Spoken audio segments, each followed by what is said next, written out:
மாத கிரகங்கள் எப்படி இருக்குன்னு பார்த்தீங்கன்னா, மாதத்தின் முதல் பகுதி 14ஆம் தேதி 15ஆம் தேதி வரைக்கும் ஃபர்ஸ்ட் ஹாஃப் எப்படி இருக்குன்னா, 9ஆம் இடத்திலேயே செவ்வாய், சூரியன், புதன், சுக்கிரன். மாதத்தின் 2வது ஹாஃப் 16 பார்த்தீங்கன்னா, இந்த 4 கிரகமே பயிற்சி அடைகிறார்கள் இங்க 10ஆம் இடத்துக்கு. ஸோ மாதத்தின் முதல் பகுதி ஃபர்ஸ்ட் ஹாஃப் ஒரு நல்ல பிராப்தங்களை கொடுத்து, செகண்ட் ஹாஃப்ல இருந்து முன்னேற்றங்கள்.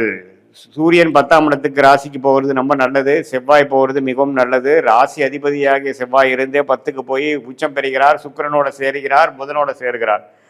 ஸோ ஜனவரி மாதங்கள் கண்டிப்பாக உங்களுக்கு செகண்ட் ஹாஃப் இந்த ஆண்டை துவக்கும் பொழுது நல்ல ஒரு முன்னேற்றமாக சுறுசுறுப்புடன் வேலையில் இருக்கிறவங்களா இருந்தாலும் சரி, தொழிலில் இருக்கிறவங்களாக இருந்தாலும் சரி, இன்வெஸ்ட்மெண்ட்டு, மார்க்கெட்டிங், இம்போர்ட் எக்ஸ்போர்ட், கலைத்துறை, ஹாஸ்பிட்டாலிட்டி, எந்த மாதிரி ஒரு அமைப்பில் இருந்தாலும் சரி, தொழில் உத்தியோக முன்னேற்றங்கள் உண்டு.